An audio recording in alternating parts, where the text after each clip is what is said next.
evening, everyone. I am AJ Mendez, a board member of the Friends of the Semel Institute at UCLA and your host for the Open Mind Film Festival for Mental Health. It is a pleasure to welcome many of you who have followed our Open Mind series for years, as well as those who are joining us for the first time. We're excited to bring you our first film festival and introduce you to the talented young filmmakers who have made this event possible.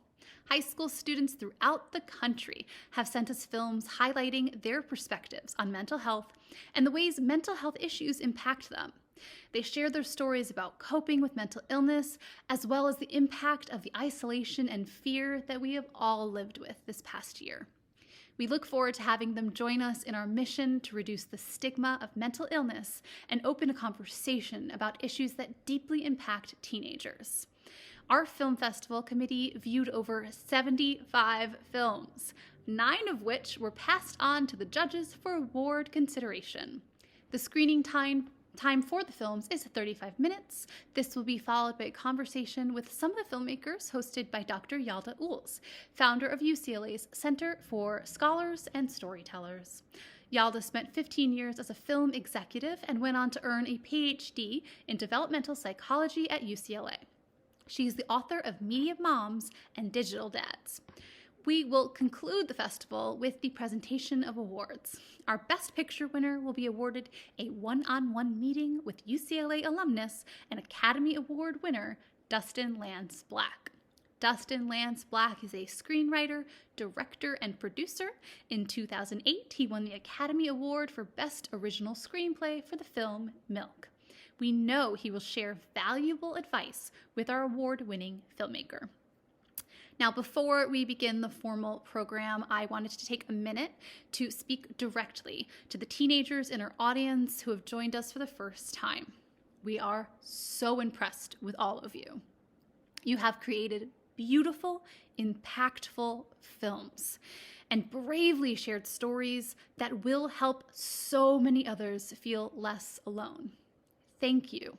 Thank you for showing us who you are, what you can do, and how you have coped with a very challenging year. We are forever grateful for your participation in this important initiative. And now, let's turn to the program.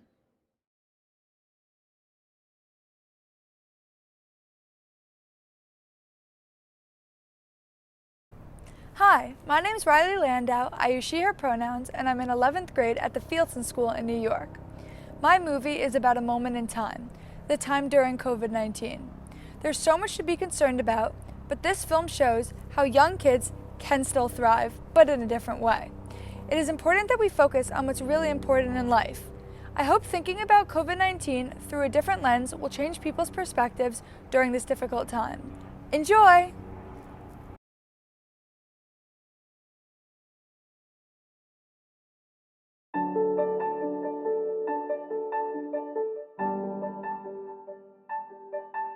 Imagine if right now we stop thinking about the time that is lost. Imagine if we think about what we might gain. Think about this. If instead of worrying about kids falling behind in school, you see that we are still moving ahead as people.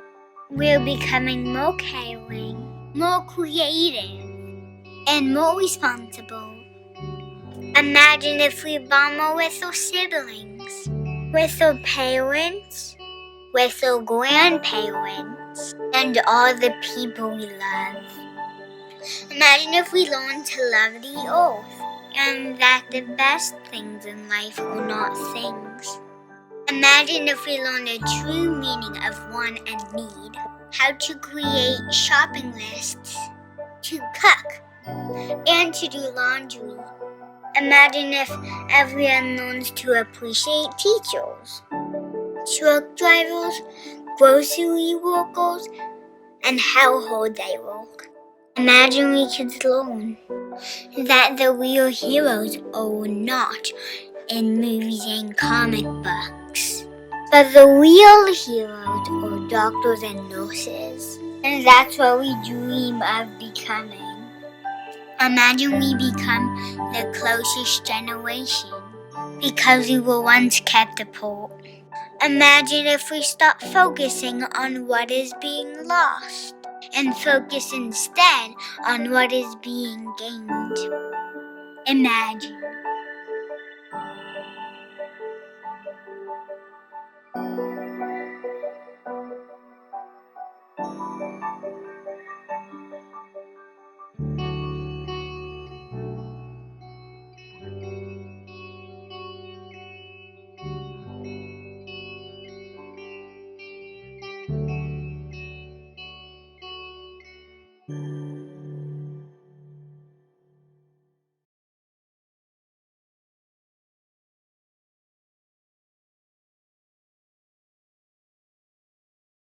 Hi everyone, I am Angelica Rubio and I am 17 years old. I'm a senior at Golden Valley High School in Merced, California. Filters of Life is my first documentary that explores the personal struggles of living in a single parent household. I began a journey to understand family dynamics, vulnerability, and personhood. This is my film, Filters of Life.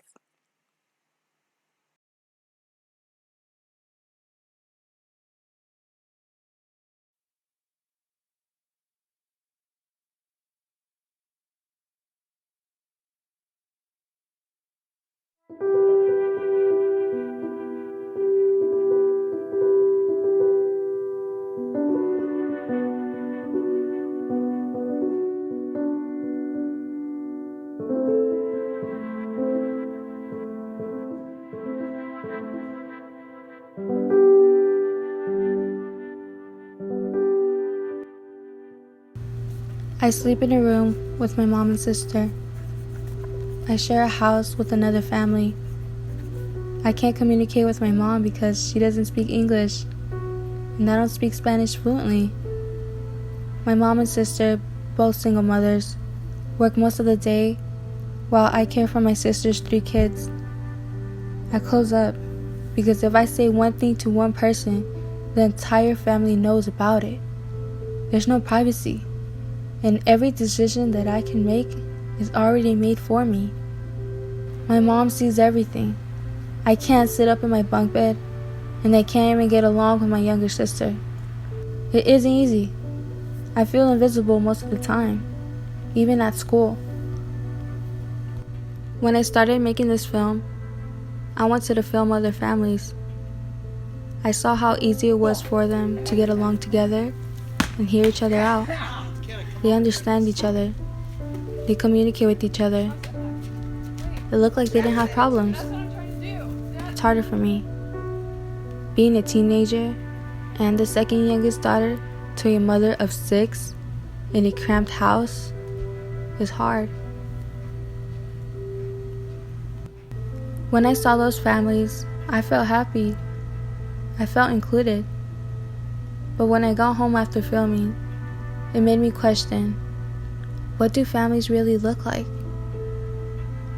These families were all together.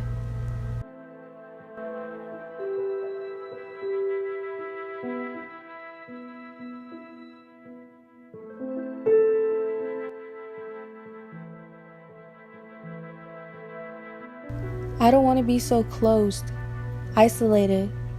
At home, I mainly stay in my room thinking how life could be different for me. I want my future family to be who they want, not force them to be someone who we envision them to be.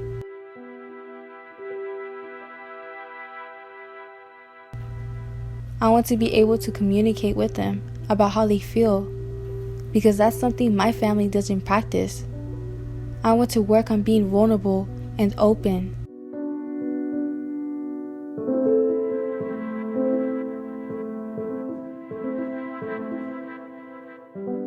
I now know it doesn't have to be like this forever.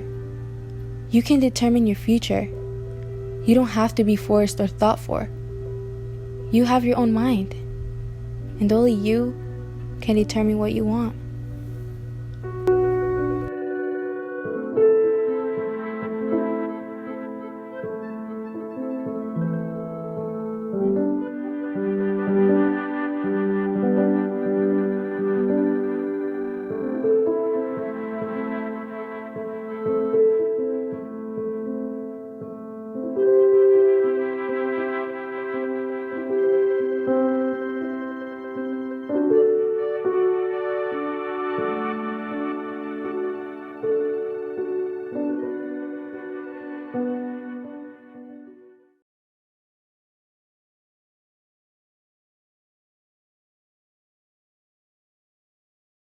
Hello, I'm Joe Groden, and I'm a senior at Harvard-Westlake High School in Los Angeles, North Hollywood. And the film I'm going to be showing to you today is Delirium, which basically is a film about a teenage boy who deliberately refuses to take his anxiety medication. And as a result, he experiences a sequence of crazy events that are really just drawn out to the extreme to show the consequences of mental health and anxiety, specifically in this case. So, yeah, I hope you enjoy the film.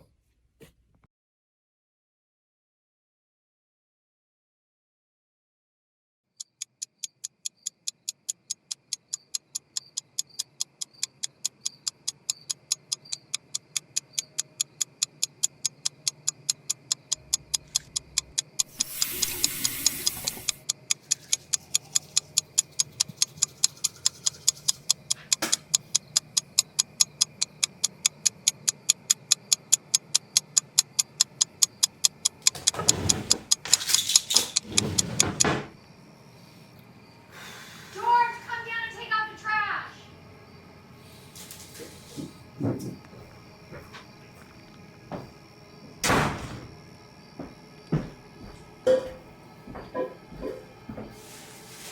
Hey, buddy. Do you remember to take your medication? Yeah. Okay.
Mom, I can't hear you.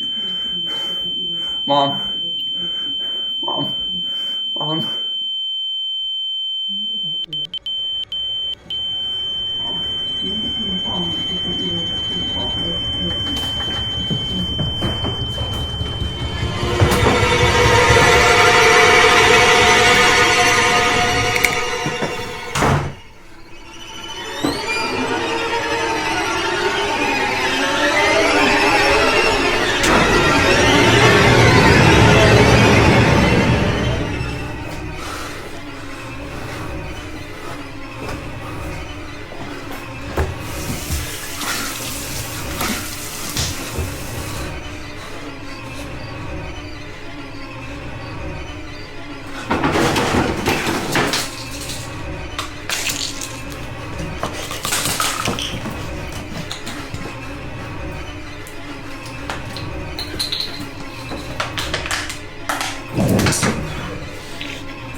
Hi, I'm Rebecca Anton. I'm a senior film major at Frank Sinatra School of the Arts, which is located in New York City, and I usually don't make these very personal or vulnerable films, but for this project I ended up getting very close to home and talked about my own experience with an eating disorder. I know that this topic isn't very talked about in the media today, but I hope that this film brings awareness to it. And also gives a little bit of comfort to the people who are currently dealing with it. But yeah, I hope you enjoy the film.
Hi, my name is Millie Patton. I'm a junior at Mission Vista High School, and I'm the sole cast and crew behind With Love.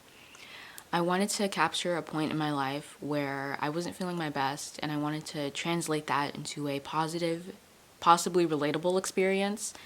The message behind With Love is that you aren't your missed opportunities, you aren't that failed test, you aren't the words you wish you could take back. You're a person who's trying, and you will get the chance to make things right, even if it takes a couple tries along the way. With Love is a reminder to protect your soul, protect your peace of mind, and to surround yourself with love and to also radiate love.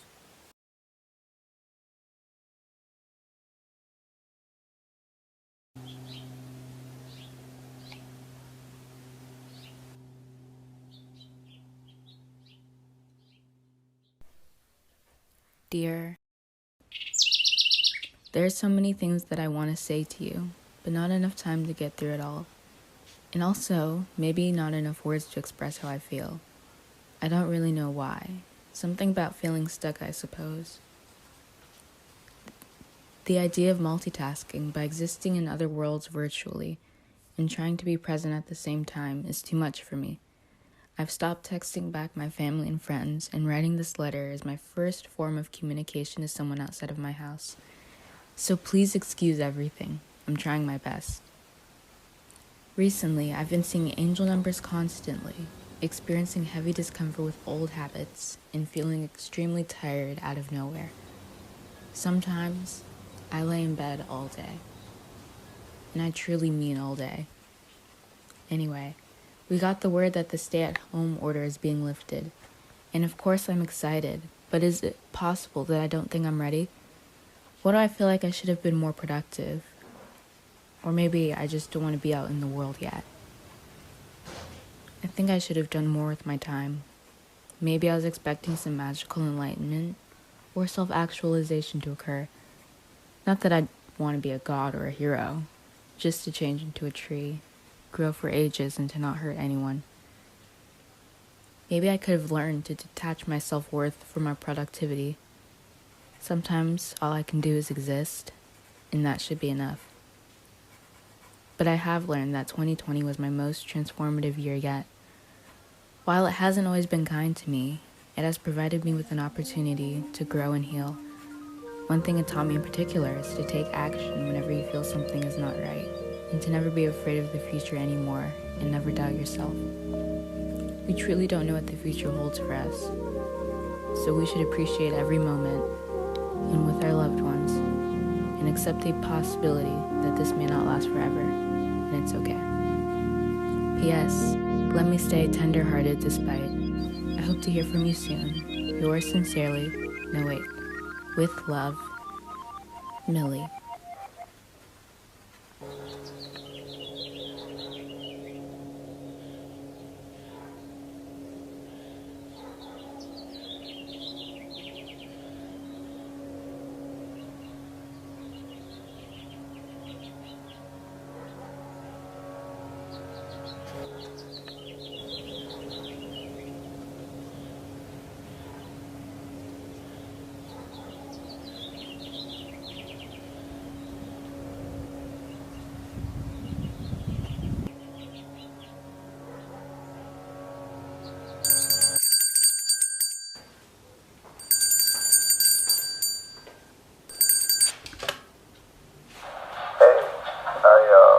I got your letter, and I just wanted to say that I'm really proud of you. You're doing better than you think you are. You got this. Keep going.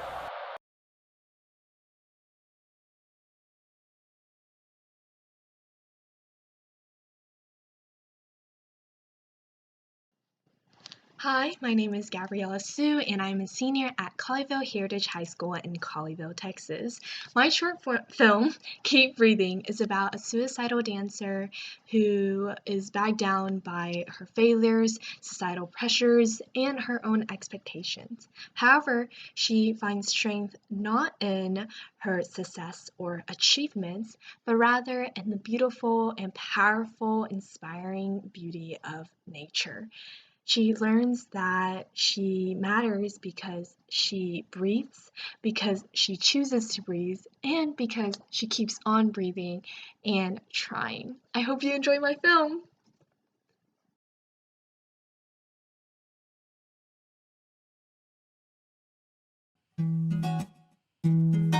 Some days things just take way too much of my energy. I look up and the whole room's spinning. You take my cares away.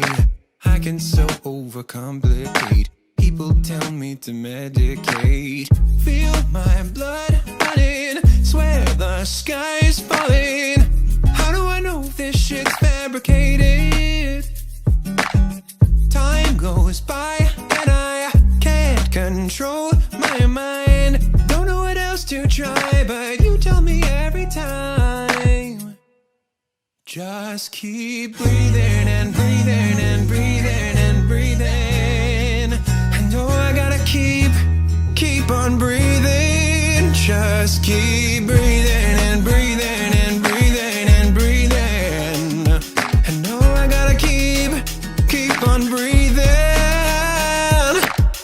My air, my air, my air, my air, my air, my air, my air, yeah. Just keep breathing and breathing and breathing and breathing. And oh, I gotta keep on breathing, keep on breathing and breathing and breathing and breathing. And oh, I gotta keep on breathing, yeah. Feel my blood running, swear the sky's falling. Keep on breathing, oh. Time goes by and I can't control my mind. Keep on breathing, ooh.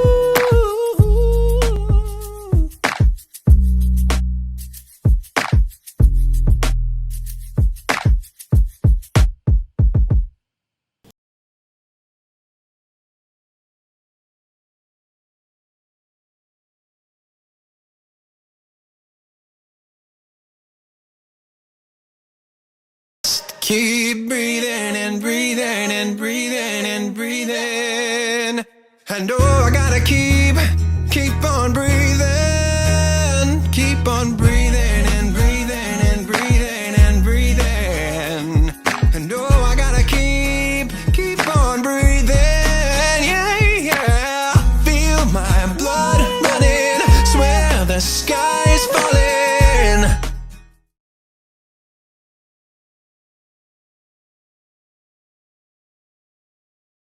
Hello, my name is Talia Jacknook, and I'm a filmmaker based in Orange County, California. I am currently enrolled in the high school Sage Hill School, but I will be attending USC's School of Cinematic Arts as a film and television production student in the fall. I'm excited to have the opportunity to bring awareness to subjects such as child abuse and alcoholism in the home, which is what my film is centered around. I'm very passionate about storytelling and bringing awareness to various mental health issues, and I hope you all enjoy my film Bloom, which shows the story of a child coping with abuse around her. Thank you.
My name is Jennifer Lee and I'm a junior at Beverly Hills High School. I love filmmaking because it essentially lets me live a million different lives and explore everything possible and everything impossible.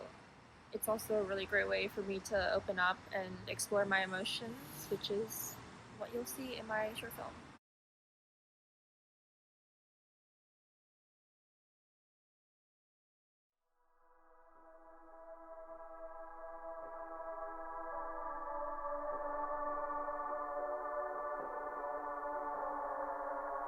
I live in a wealthy suburb, in a city that never sees a day without sunshine. I live in a loving home, a classic American family. I'm perfectly fine. I'm perfectly fine. I am fine. In the suburbs, neighbors are friends, neighbors are family. In the suburbs, everything is perfect. Everyone is perfect. I am fine. I am fine. I'm fine. I live in a wealthy suburb, in a city that rarely sees a day without sunshine. I live in a loving home, a classic American family. In the suburbs, neighbors are friends, neighbors are family. In the suburbs, everything is perfect. Everyone is perfect. I'm fine. But I'm not. And neither is suburbia. In the suburbs, family seem more like neighbors. And neighbors are just strangers. In the suburbs, sunshine can only cover the cold loneliness for so long. In the suburbs, nothing is perfect. No one is perfect. In the suburbs, we all choke down our imperfections and put on a facade. Because in the suburbs, only reputation and appearance matter. I feel like the suburbs. I feel sad. I feel hopeless. I feel empty. I feel lonely. But I keep it all to myself. I push it all down. I don't know what it is, and I don't want to put a name on it. I don't want to feel weak, and I refuse to be vulnerable. I want to be perfect. My pride, my ego render me voiceless. I replay events in my head, but I cannot talk, not even to myself, because I am both ashamed and afraid of what I feel. I cover up all my scars and wounds, and I put on a show of perfection, just like the suburbs. I am not fine, and I have no idea why. But I am slowly learning and accepting that what I have is not a weakness, but a sign of strength.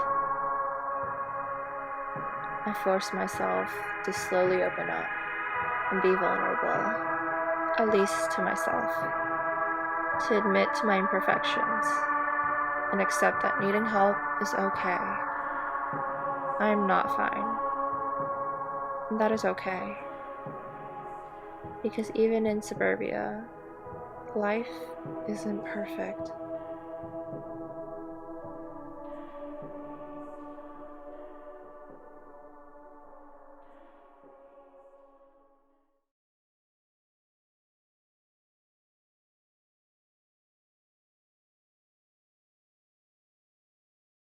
Hi, my name is Harlow Schumann, and I'm a junior at Viewpoint School in Calabasas. I made reflections to give voice to that understanding that being in touch with how we feel gives us options for how we respond. I hope viewers can relate to feeling vulnerable, uncomfortable, and uncertain, and then understand that when we feel that way, it's not the totality of who we are. We also embody a lot of the strength and insight that we may be seeking, so we can reach for it or remember it when we need to most.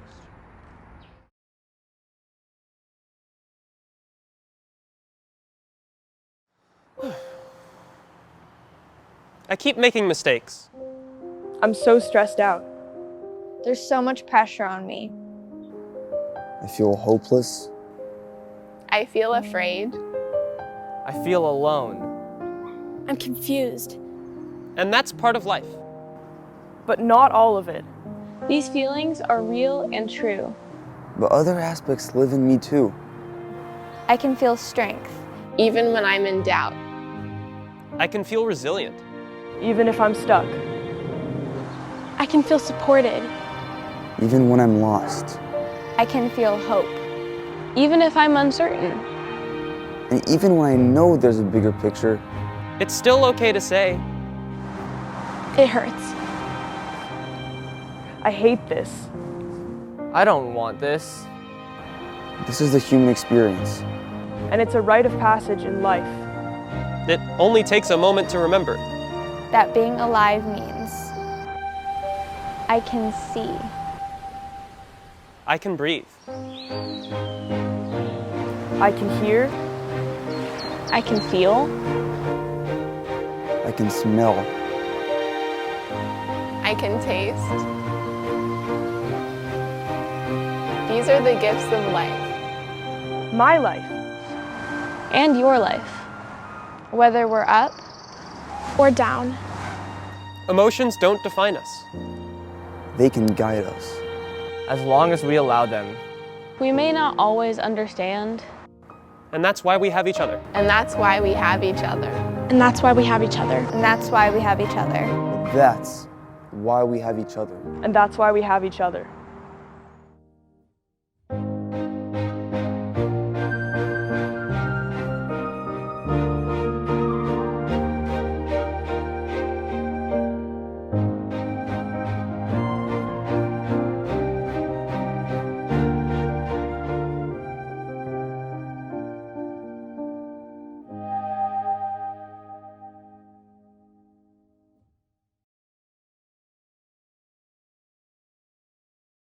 Hi, welcome. My name is Yelda T. Ools. I am the founder of the Center for Scholars and Storytellers at UCLA. We are a think tank that bridges the world of content creation and academia and youth. My background is I used to be a movie executive, and then I got a PhD in child development at UCLA. So this film festival is right at the heart of what I care about and what we are passionate about at the center. So I'm very, very pleased to welcome three of our filmmakers to this conversation. Millie Patton from Mission Vista High School in Oceanside, California. Riley Landau from Fieldston School in New York. And also from New York, Rebecca Anton, who attends the Frank Sinatra School of the Arts. So I want to start this conversation with a description. The Open Mind Film Festival provides a place where high school students can share their perspectives on mental health and where they can use film to creatively communicate their own struggles and feelings. It presents a platform where concerns unique to teenagers can be seen and heard. Mental health encompasses so many things. Here, it relates to how people think, feel, and behave. 70 plus film submissions were given, We received them. They gave us deep and personal insights into the many of the complex issues impacting teens today. And this is a time like no other. We thank you all for your honesty, creativity, and bravery you bring to your films. So let's start with Riley, who did the wonderful film Growing Up COVID. So Riley, what were you experiencing during the pandemic that led you to want to make this film? That's an interesting question. Well, like everyone during the pandemic, I felt bombarded by only the negative. Obviously, with so many COVID deaths, it's been pretty horrible. But while there have been so many bad things, there have been some good. And one person who seemed to be thriving, however, in a non-traditional way, was my littlest sister, Ellie. This was truly inspiring to me because while everyone seemed to be focusing on what was being lost, she was becoming super independent, more empathetic, and overall just an even more awesome little kid. And I thought that this was something that I wanted to share, something positive with the world during such a negative time. How old is she? She's 7. Aw, what a cutie. Yeah, she was amazing. And I love that, one of UCLA's mantras is optimism. And at the center, we motivate with the carrot, not the stick. So I really love that you took that look, and that's really hopeful. I'm going to go to each of you one at a time rather than ask questions of all of you, just each of you, a whole bunch of questions. So Miley, you did With Love. What did you learn from your experience making this film? So I had first started With Love as a letter to myself, like when the first wave of COVID hit. So I thought it would be a great idea to journal about my feelings and really look deeper into myself to reflect. And then at the end of 2020, I came back and I read the letter and I saw how much I had grown. And I thought it was a great idea to make a film about it. Yeah, I love that. I've been journaling since 1978. And I now have like 55 plus journals, and it's amazing to read them. So I hope you will keep journaling. Your generation can journal with film as well, which is incredible. And I really love that painting behind you. What is that painting? It's a portrait of a woman. Did you make it or did someone else? No, my mom bought it. Oh, she's very talented. Rebecca, let's talk to you about delusions. How did it feel to make such a personal story? Well, at first when I was writing it, I was like, you know what, it'll be okay. Like it didn't really settle into me yet.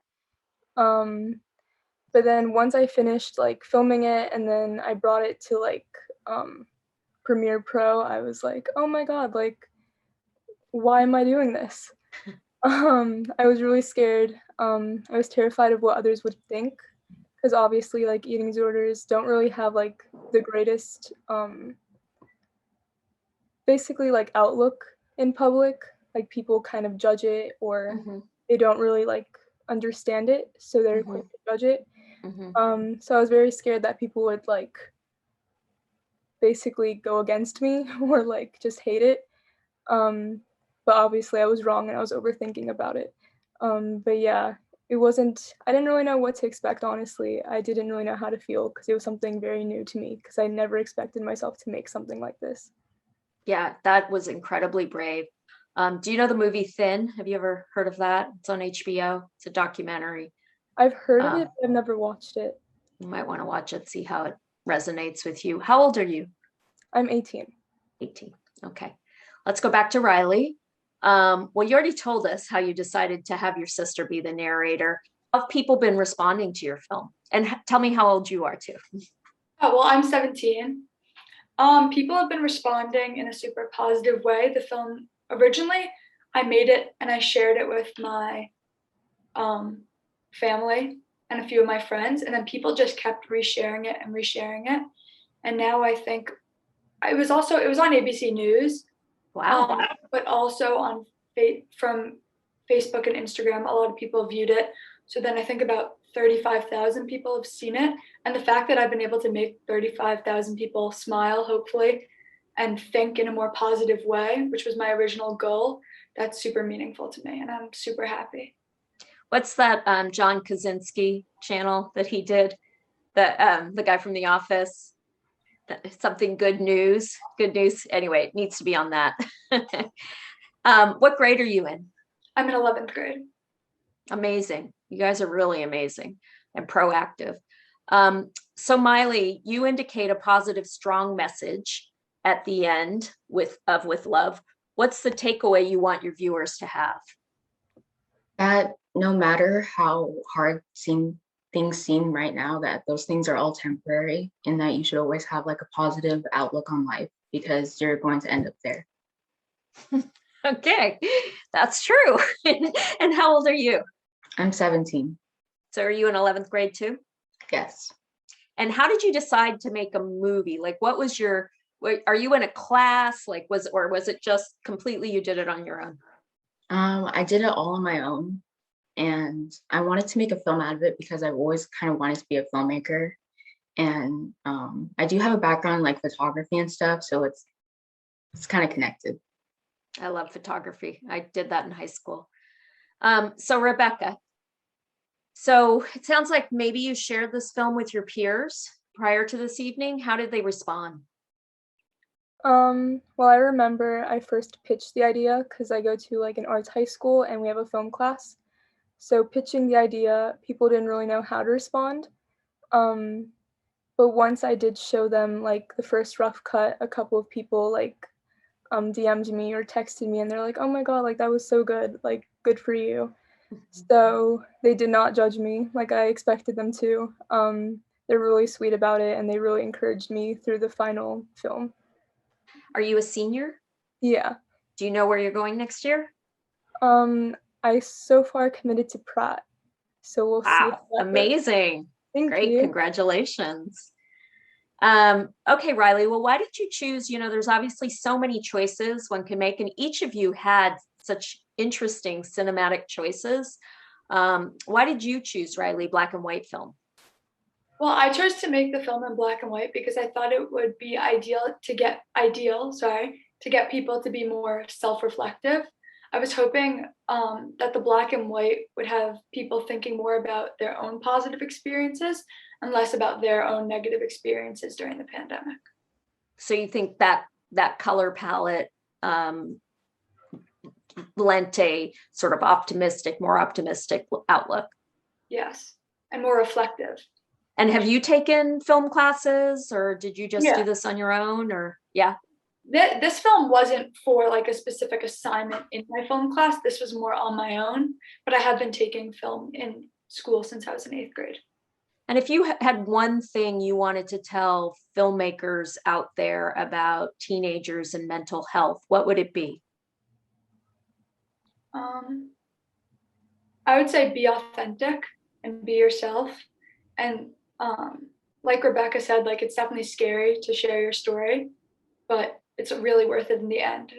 That definitely sounds cheesy, but like it is worth it in the end. Yeah, no, you have to put yourself out there to get anything, right? If you don't put yourself out there, you'll never know. Miley, how did making this film help you resolve any of the issues you were experiencing?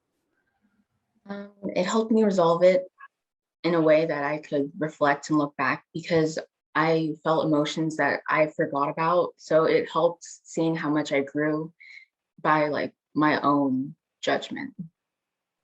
And what is one thing you would tell filmmakers? And I'm not just talking about teens, what you would tell teens. What would you tell somebody who's making content for young people? How would you tell them to deal with mental health issues? What do you want to see? What do you care about? Don't take it lightheartedly, and definitely do your research, and whatever topic you're doing it on, hopefully get someone that can be your guide when you're working with topics like that. Do you think when content creators are writing about teens, they should use teens as guides? Yes, absolutely. Yeah, you guys know your experience better than we do, even though we were teens once. It's kind of hard to remember. And Rebecca, I think this is actually a very important question because, mental health is a very, very important topic. And in our culture in the United States and probably worldwide, we really are scared about talking about it in an authentic way, and content often glosses over it. And you were really, you really shared, you put yourself out there with this, and you talked about an issue that, people don't explore, or if they do explore, they don't explore it very deeply. How can sharing this film help to reduce the stigma and confusion associated with eating disorders? Well, I mean, I hope that, when I was making it, I really wanted at least one person to at least feel like more comfortable or connected with the story. But for stigmas, I would say that my film would probably help more with the eating disorder is like a choice stigma, because people think that it's a lifestyle diet choice, when in actuality it's not really like that. And the only decision you basically make is whether or not you want to get better. So I think that's the main stigma I would focus on. Great. I think that's it. I just want to thank you all for sharing this time with us, for sharing your perspectives, and for sharing your work and putting yourself out there. You're all amazing young women, and I'm excited to see where you go. Thanks so much, Open Mind. Thank you.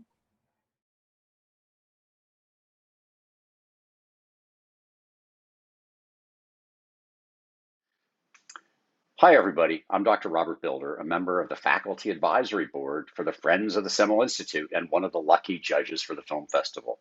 I'm also very lucky to be the director of the Tenenbaum Center for the Biology of Creativity. And boy, has it been enjoyable to be able to look at the incredible creativity produced by the brains of you high school students. I'm really, really blown away by your work. I really enjoyed getting to view the 9 finalist films, and now I have the honor of announcing the winners among this talented group of high school students. Our first presentation is the Friends' Choice Award for Creativity, and it goes to Gabriella Sue for her film, Keep Breathing. We loved the way Gabriella used dance and animation to tell her story. The visual effects were beautiful and engaging, and the message of hope and survival is inspiring. We're so glad Gabriella sent the message to her future self to keep breathing. Congratulations. Our second place award goes to Rebecca Anton for Delusions. Rebecca's film tells a very personal story, yet we know her struggles with anorexia and body image are shared by many of her peers. We believe the powerful imagery in the film will resonate with people sharing these concerns and will send an important message that they're not alone. We applaud Rebecca for making this film and for tackling this difficult topic. Congratulations, Rebecca. Finally, our Best Picture award goes to Talia Joknuk for Bloom.